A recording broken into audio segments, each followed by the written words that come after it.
Once upon a time, there lived a girl named Idara who lived alone with her handsome father. Her mother died after giving birth to her, leaving her father with the sole responsibility of caring for her. For over 18 years, her father, a deacon, took good care of her, providing her with the best of everything in life. They spent so much time together, creating a bond that seemed to be unbreakable. Idara loved her father so much and never spent a day without seeing or talking to him. Idara finally gained admission into the university. Her campus was 2 hours away, and Idara could not stand the thought of being away from her father. But her father, a deacon, encouraged her, reminding her that education was important for her future. He promised to visit her often, and Idara was so happy, knowing that her father never went back on his promises. She left for school and made new friends who made her time in school a pleasant experience. After several months away, Idara returned home to the shocker of her life. She walked into her father's mansion and was welcomed by a strange woman who introduced herself to her as her father's girlfriend. Idara stood there confused as her father walked up to her to welcome her home. He was so delighted to introduce Emem to his daughter Idara, who did not look happy to see another woman in their home. Idara forced a smile, trying to mask the storm brewing within her. She had always thought of her father as hers alone, a bond she believed was too sacred to be severed by just anyone. But Idara knew better than to show her displeasure in front of her father. She faked her smile as she warmly spoke to Emem, who was so delighted to see how happy she looked. What Emem did not know was that beneath the smile was a brewing storm of anger and resentment, which Idara was trying so hard to hide. It felt as though her perfect world had been shattered into a million pieces, as Idara felt betrayed by her father, who she never believed would ever love another woman. She felt betrayed, but vowed within herself to keep her feelings hidden for now. Idara watched Emem closely, pretending to be cool with her. They watched television together and even sat on the couch, talking and laughing for hours. Emem thought that she had won Idara over. What she did not know was that Idara was waiting for the right moment to strike. The next morning, Idara joined Emem in the kitchen to prepare breakfast. It was a beautiful morning, and her father had requested for some boiled yam and egg sauce. Emem, who was a very good cook, was making the sauce when Idara walked in to see what she was doing. "I can see that you're cooking," Idara said to Emem, who smiled and informed her that she was preparing her father's favorite meal. Idara saw this as her opportunity to sow seeds of discord between them. She struck up a conversation with Emem, asking why she had decided to stay with her father, and Emem blushed as she began to give Idara all the wonderful reasons why she had decided to stick with him. Idara could feel her anger rise. She pretended to have just remembered something as she excused herself from the kitchen. A few hours later, Emem heard her voice being called by a deacon. She rushed off to answer and realized that he was holding some items in his hands. "Why did you steal from me?" a deacon asked Emem, who stood there confused as she wondered what he was talking about. "Steal? What are you talking about?" Emem asked, her voice trembling with confusion and fear. She stared at the items in the deacon's hands, which she had never seen before. "I don't know what you're talking about. I'm not a thief," she said as a deacon asked her what his items were doing in her bag. Emem stood there confused as she tried to explain to a deacon that she wasn't a thief. Even Idara joined Emem to plead with her father, who threw Emem out of his house and warned her never to show up in his home again. Emem stood there confused, unable to comprehend what had just happened. All her pleading went on deaf ears as a deacon made up his mind never to have anything to do with a thief. Idara could not contain her joy.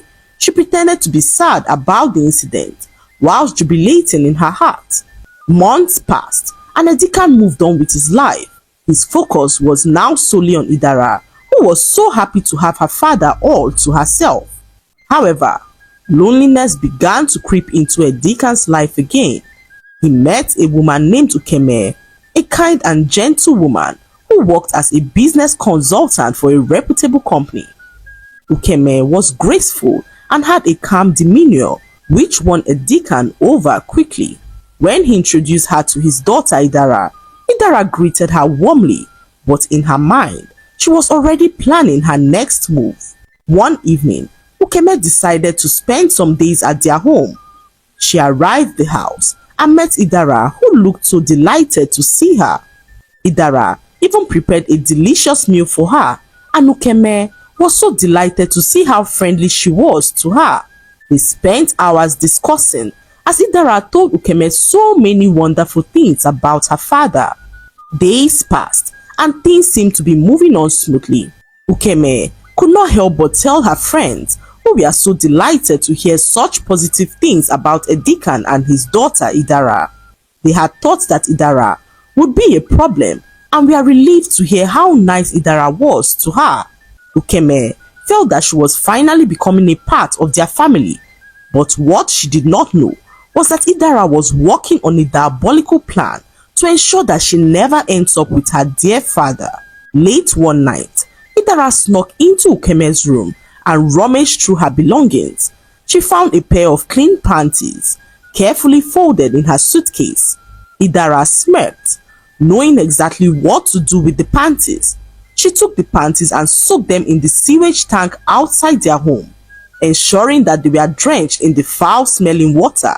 Afterwards, Idara lightly rinsed the panties to keep the stench intact but not immediately noticeable. Then, she carefully soaked the panties in a bucket and left it in her father's bathroom. Idara knew how much her father hated dirty women and knew that her plan would definitely work. She snuck out of the bathroom and retired to her room, patiently waiting for the drama to unfold. The next morning, as Edikan prepared to take a shower, he walked into the bathroom and was hit by the unbearable stench coming from the bucket. He froze, confused and horrified, as he noticed the soiled panties in the water. Shocked, he grabbed the bucket and rushed to find Ukeme. "Are you a pig?" he asked Ukeme, who looked at him shocked. "Excuse me? How dare you call me a pig?" she said as Edikan handed her the bucket. Edikan's face was red with anger as he thrust the bucket into Ukeme's hands. "Explain this. What kind of a woman wears such a smelly and filthy pant? And how dare you leave it in my bathroom?" he bellowed angrily as Ukeme stared at the bucket in horror, the stench hitting her nose like a wave. Her voice trembled as she replied Edikan, revealing that she had no idea whose panties it was. "These aren't mine," she said to Edikan, who shook his head in disbelief. "Don't insult my intelligence. This was in my bathroom and you're the only one who's been using it besides me." Ukeme's eyes filled with tears as Edikan ordered her to leave his home and never return. Idara rushed out and acted shocked. "Father, what's the problem?" she asked as she held her nose with her hands, asking where the stench was coming from. "Did a rat die in the house?" Idara asked her father, who revealed to her all that happened. Idara stood there and watched as Ukeme packed her things and left in shame. She comforted her father, assuring him that one day he would find the perfect woman for him, and her father shook his head in agreement as he walked off to his room, not knowing that Idara was the one behind all the terrible things that had been happening. Months passed, and once again, Edikan found himself longing for companionship. His loneliness was so undeniable, and despite his daughter's presence in their home, he desired the company of a partner.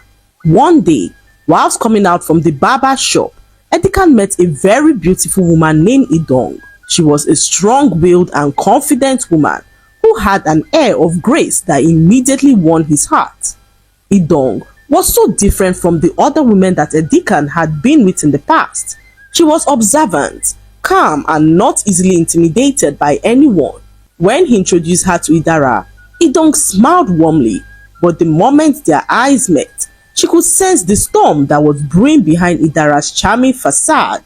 "I've heard so much about you, Idara," Idong said kindly And I've heard so much about you too, Idara replied sweetly, though her mind was already plotting on how to get rid of her. In the days that followed, Idara studied Idong closely. She feigned friendship with her whilst thinking of the best way to get rid of her.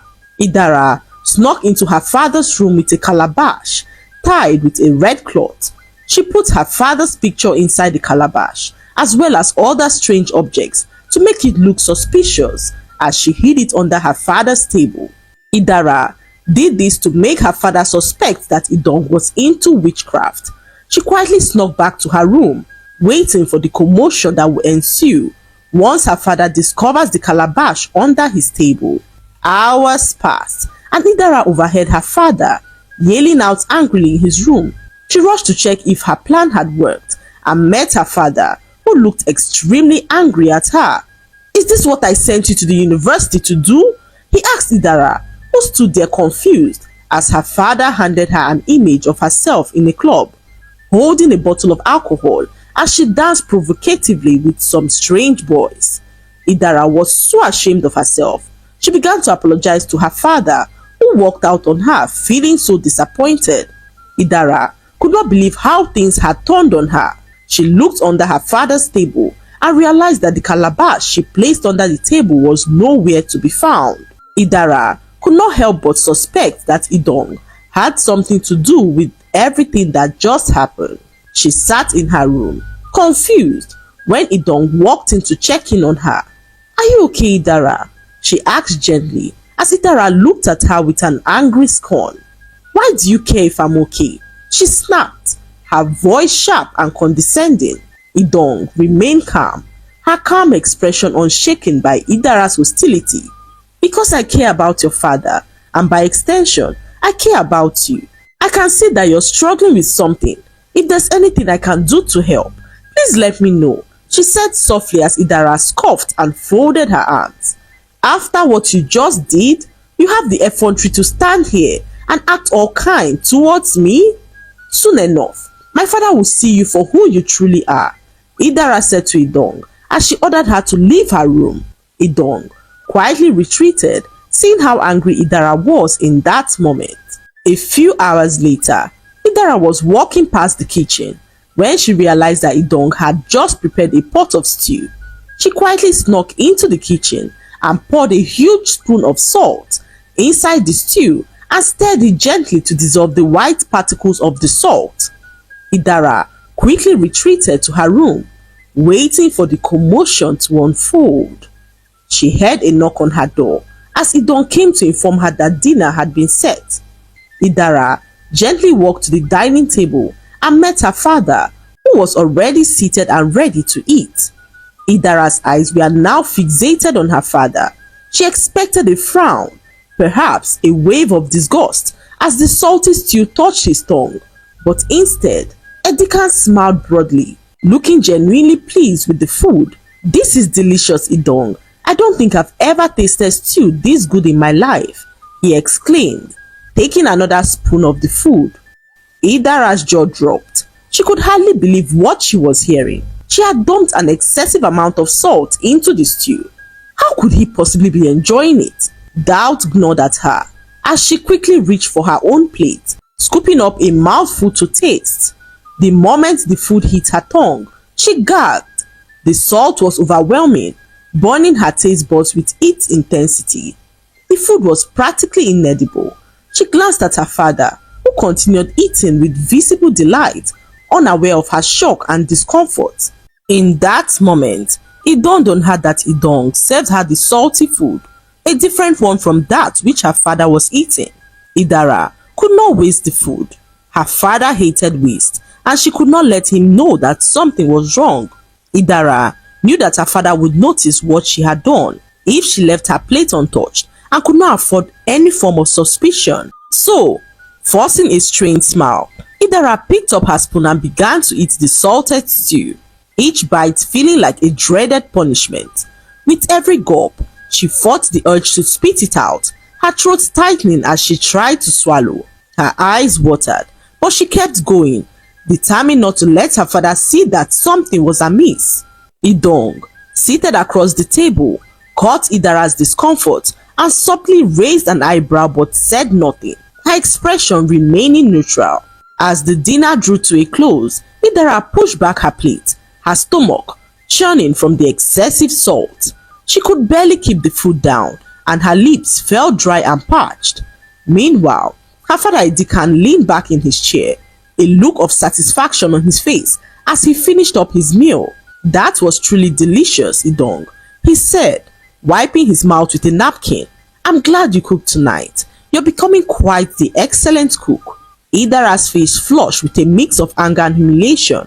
This plan, like so many others, had backfired spectacularly. She had hoped to ruin Idong's evening, but instead, she was the one left with a bitter taste in her mouth. As she rose from the table, she cast one last glare at Idong, who met her gaze with a strange smile. It was clear to Idara that her efforts to drive Idong away were only digging her deeper into trouble. She made her way to her room, her stomach aching and pride wounded. Idara knew that she was facing an uphill battle, and the stakes were getting higher with each failed attempt. The next morning, Idara sat up in her room thinking of her next plan. She could not let Idong win in her game and had to do something about it, and fast.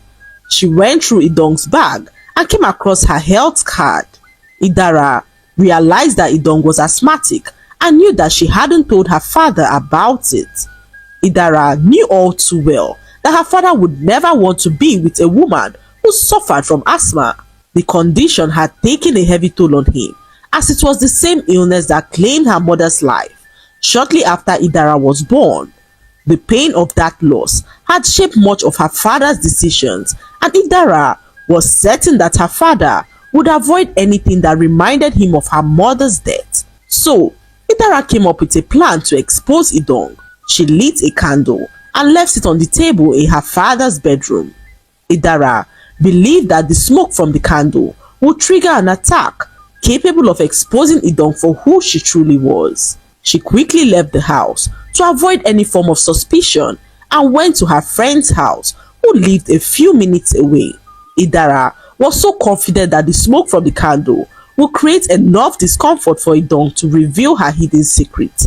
In her mind, this would be the final blow to remove Idong from her father's life. What she did not know was that her plan was about to backfire in the worst way possible. Idara received a call from an unknown number that her father was rushed to the hospital. Terrified, she quickly rushed to the hospital and met her father, whose face and body was now badly burnt. The candle that she left on the table started a huge fire that engulfed their entire home. The curtain in the room, pushed back by the wind, caught up to the fire that began to spread around the house. Her father Edikan, smelling the smoke, rushed in to check what was happening and met Idong collapse on the floor close to the raging fire. He quickly rushed to save her as the fire caught up with him and engulfed parts of his clothing. Despite the pain and danger, Edikan shielded Idong with his own body, dragging her out of the house. By the time he managed to escape the flames, he had sustained severe burns on his face and body. At the hospital, Idara stood frozen at the sight of her father, wrapped in bandages, his face marked with burns. Guilt consumed her as she realized the full extent of her actions. The plan she had so carefully crafted had nearly cost her father's life. Idong, who had suffered a severe asthma attack during the ordeal, was also being treated. She lay on the hospital bed alive, all thanks to Edikan, who saved her dear life. Idara stood there shaking as the weight of her guilt pressed down on her. She watched as the doctors struggled to save Idong's life. Idara looked at her father, who was now covered in bandages. "Idara," he began, his eyes filled with a mixture of pain and disappointment. "Why did you do this to us?" Tears streamed down Idara's face as she fell to her knees and began to plead for forgiveness. "Father, I didn't mean for it to go this far. I just wanted her gone. I thought if you knew about her asthma, you'd send her away. I wanted things to go back to the way they were. Just you and me." Edikan closed his eyes, his face etched with heartbreak. You let your jealousy blind you, Idara. You could have lost me today. Was that worth it? Was your hatred for Idong so great that you'd risk everything? Idara sobbed uncontrollably, unable to find the words to respond. She looked over at Idong, who was still unconscious. The reality of what she had done hit her so hard as she realized that she had endangered not just her father's life, but an innocent woman who had done nothing but care for her father. Hours passed and Idong finally opened her eyes. When she saw Idara sitting in a corner of the room, her face streaked with tears, she managed a weak smile despite the pain that she was going through. "You're still here," Idong said softly. "I thought you'd be long gone by now." Idara looked up ashamed. "I don't know how to face you.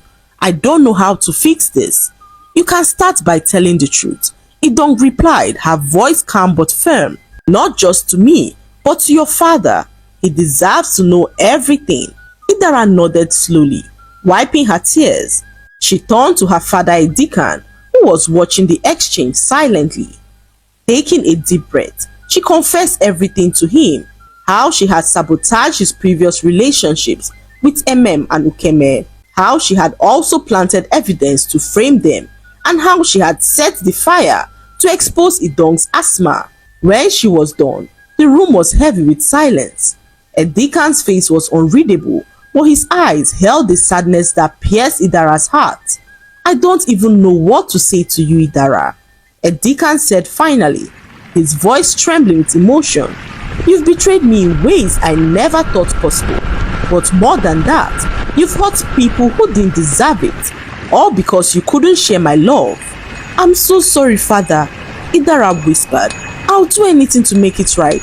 I'll spend the rest of my life making it up to you." Edikan sighed deeply. "Sorry isn't enough, Idara. You need to change, and change doesn't happen overnight. You've caused so much pain, but I hope that this is a wake-up call that you need to become a better person." Turning to Idong, Edikan apologized. "I'm sorry for everything you've been through because of us. You don't deserve this." Idong smiled faintly. "Love is messy, Edikan, and families are even messier. I just hope we can heal from this together." In the weeks that followed, Idara began to make amends. She apologized to Emem and Ukeme, admitting her wrongdoings and seeking for their forgiveness.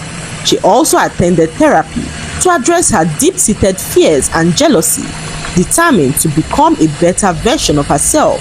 Though the scars from the fire remained, they served as a reminder of the cost of Idara's actions. Over time, she began to rebuild her relationship with her father and slowly earned Idong's trust. For the first time in her life, Idara understood that love was not something to be hoarded or controlled. It was something to be shared, something that grew stronger the more it was given. And with that realization, she found a sense of peace that she had not known before. The lesson to be learned from this story is that jealousy and selfishness can destroy not only others but also yourself. Learn to respect the choices of others and do not let selfishness drive you into ruining the lives of others. Relationships are built on trust, understanding and mutual respect, and attempting to manipulate or sabotage them only leads to pain and regret. Also, no matter how far down a destructive path that you've gone, the journey to healing begins with honesty and a willingness to change. It can never be too late to learn from mistakes and start afresh. I hope you enjoyed the story.